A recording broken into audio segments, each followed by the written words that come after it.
नमस्कार दोस्तों, आप देख रहे हैं टेक फ्रीक। आज हम बात करेंगे पूर्वोत्तर भारत की एक बेहद महत्वपूर्ण और चर्चित खेती प्रणाली झूम खेती के बारे में।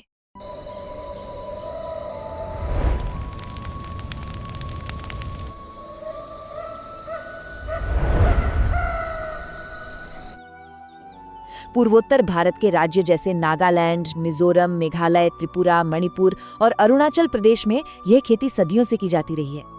लेकिन बदलते समय, बढ़ती आबादी और जंगलों पर बढ़ते दबाव ने इस पारंपरिक प्रणाली को एक गंभीर पर्यावरणीय मुद्दे में बदल दिया है। तो आज के इस एक्सप्लेनर में हमारा रोड मैप कुछ ऐसा रहेगा।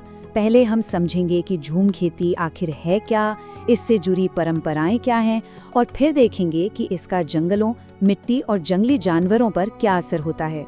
उसके बाद हम इसके ग्लोबल वार्मिंग कनेक्शन को समझेंगे और एंड में एक बैलेंस्ड सॉल्यूशन पर भी बात करेंगे।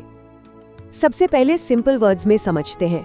झूम कल्टीवेशन का मतलब होता है फॉरेस्ट के एक छोटे एरिया को क्लियर करना, ड्राई प्लांट्स को बर्न करना और उस लैंड पर क्रॉप्स उगाना। कुछ साल बाद जब सॉइल की फर्टिलिटी कम हो जाती है तो उस लैंड को छोड़ दिया जाता है और फार्मिंग किसी दूसरे पैच पर शिफ्ट कर दी जाती है। इसी प्रक्रिया को झूम खेती और अंग्रेजी में शिफ्टिंग कल्टीवेशन कहा जाता है। क्या यह सिर्फ एक पारंपरिक खेती प्रणाली है या फिर जंगलों, वन्य जीवों और जलवायु परिवर्तन से जुड़ी एक बड़ी पर्यावरणीय चुनौती? क्या झूम खेती प्रकृति को नुकसान पहुंचाती है या यह सदियों पुरानी एक टिकाऊ जीवन शैली है? अब आते हैं इसके दूसरे पहलू पर, आजीविका और परंपरा। आखिर इन आग के लपटों के पीछे का मानवीय कारण क्या है? देखिए, ये सिर्फ एनवायरमेंटल इशू नहीं है, लाइवलीहुड का इशू भी है। कई इंडिजिनस कम्युनिटीज के लिए ये जनरेशन से एक ट्रेडिशनल वे ऑफ फार्मिंग रहा है। पहले फैलो पीरियड यानी लैंड को रेस्ट देने का टाइम काफी लॉन्ग होता था, लेकिन आजकल पॉपुलेशन प्रेशर और लैंड शॉर्टेज की वजह से ये रेस्ट पीरियड शॉर्ट हो गया है और यहीं से प्रॉब्लम्स बढ़ने लगती हैं।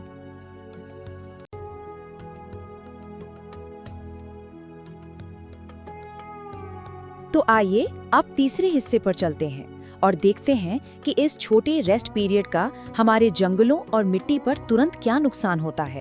अब आते हैं फॉरेस्ट पर इफेक्ट पर। जब ट्रीज कट और बर्न किए जाते हैं तो फॉरेस्ट कवर कम होता है। ऐसे में सॉइल पर इसका इफेक्ट काफी स्ट्रॉन्ग होता है। फॉरेस्ट कवर हटते ही सॉइल डायरेक्ट रेन के कांटेक्ट में आ जाती है। फिर top fertile layer wash away हो सकती है। हिल साइड एरियाज में इरोजन और लैंड डिग्रेडेशन और तेज हो सकती है। ये फार्मिंग के लिए भी प्रॉब्लम है और रिवर्स और स्ट्रीम्स में सिल्टेशन भी बढ़ा सकती है। मतलब लैंड की प्रोडक्टिविटी और वाटर सिस्टम दोनों इम्पैक्ट हो सकते हैं। सिंपल लैंग्वेज में फॉरेस्ट को रिकवर होने का इनफ टाइम नहीं मिलता।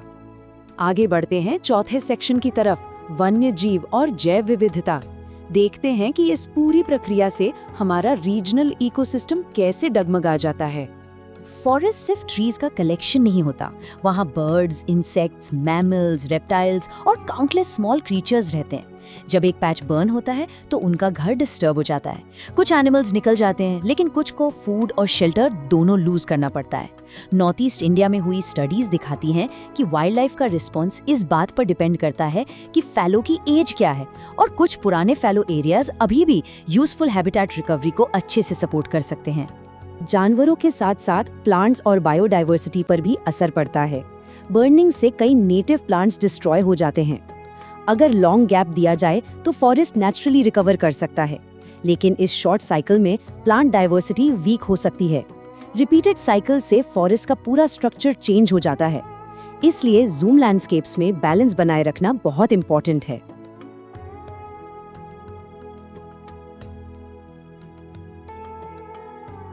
और अब बात करते हैं पांचवें हिस्से की, ग्लोबल वार्मिंग कनेक्शन। चलिए जूम आउट करके इसका मैक्रो क्लाइमेट इम्पैक्ट देखते हैं। अब आते हैं ग्लोबल वार्मिंग पर। जब वेजिटेशन बर्न होती है तो कार्बन डाइऑक्साइड और स्मोक एटमॉस्फेयर में रिलीज होते हैं। कार्बन डाइऑक्साइड एक ग्रीन हाउस गैस है जो हीट ट्रैप करती है, और जब फॉरेस्ट कवर कम होता है तो ट्रीज कार्बन एब्जॉर्ब भी कम कर पाते हैं। इस तरह ये रिपीटेड बर्निंग क्लाइमेट चेंज को इनडायरेक्टली और भी वर्सन कर सकती है। तो अब आखिरी और सबसे अहम सवाल, सेक्शन 6, एक संतुलित समाधान। क्या झूम खेती हमेशा ही हानिकारक होती है? यहाँ एक इम्पॉर्टेंट बैलेंस समझना जरूरी है। हर स्टडी ये नहीं कहती कि झूम हमेशा हार्मफुल होती है।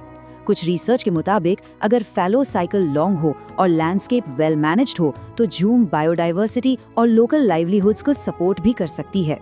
प्रॉब्लम तब सीरियस होती है जब साइकिल टू शॉर्ट हो जाए और जमीन पर प्रेशर ज्यादा हो। टू सम अप, झूम कल्टीवेशन एक ट्रेडिशनल प्रैक्टिस है, लेकिन इसका इफेक्ट पूरी तरह से लैंड मैनेजमेंट पर डिपेंड करता है।